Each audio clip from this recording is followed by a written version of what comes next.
Assalamualaikum warahmatullahi wabarakatuh.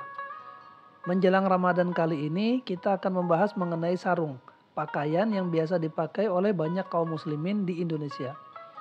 Apa kalian pernah bertanya-tanya dari mana asal sarung?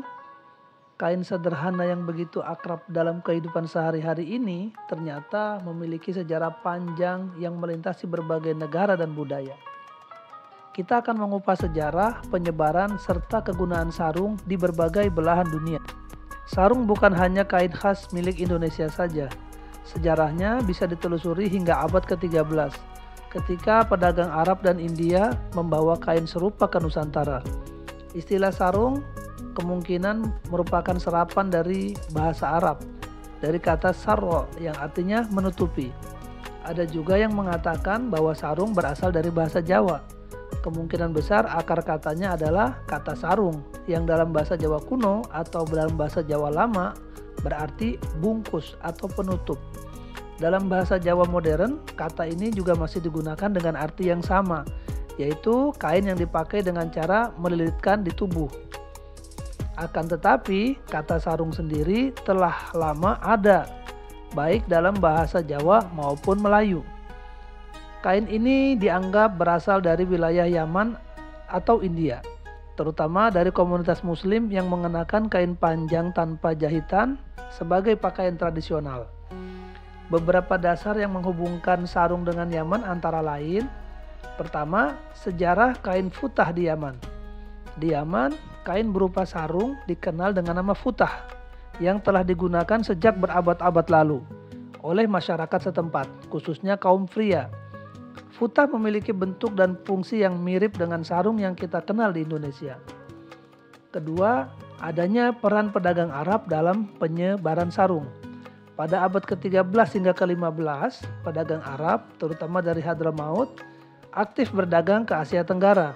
Mereka membawa berbagai hasil barang, termasuk kain khas mereka, yang kemudian diadaptasi oleh masyarakat setempat menjadi sarung yang kita kenal saat ini. Ketiga, kesamaan pola dan penggunaan. Sarung di berbagai negara, termasuk di Yaman, India, dan Asia Tenggara lain memiliki kesamaan dalam bentuk dan cara penggunaan, meskipun bahan dan motifnya berbeda-beda. Keempat, adanya catatan sejarah. Beberapa referensi menyebutkan bahwa kain panjang seperti sarung sudah dikenal di dunia Islam sejak zaman kekhalifahan, dan penyebarannya mengikuti jalur perdagangan. Dalam buku Textile and Dress of Yemen karya Sheila Weir dijelaskan bahwa pakaian berbentuk kain panjang seperti futah telah menjadi bagian dari budaya Yaman sejak lama. Meskipun Yaman adalah salah satu wilayah yang berperan dalam penyebaran sarung di wilayah Nusantara, asal-usul pastinya masih menjadi perdebatan. Karena kain panjang serupa juga ditemukan di India, disebut dengan istilah lungi. Di Afrika Timur disebut kangga atau kikoi. Jadi dapat dikatakan bahwa sarung memiliki akar budaya yang kuat di berbagai wilayah, bukan hanya di Yaman.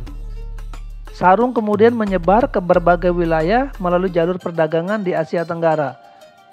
Sarung menjadi bagian penting dari budaya di Indonesia, Malaysia, Brunei, dan Thailand Selatan.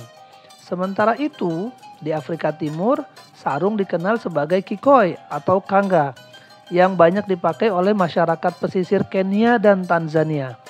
Di Asia Selatan, terutama di India, Bangladesh, dan Sri Lanka, sarung dikenal sebagai lungi atau mundu yang banyak digunakan oleh kaum pria untuk keseharian mereka.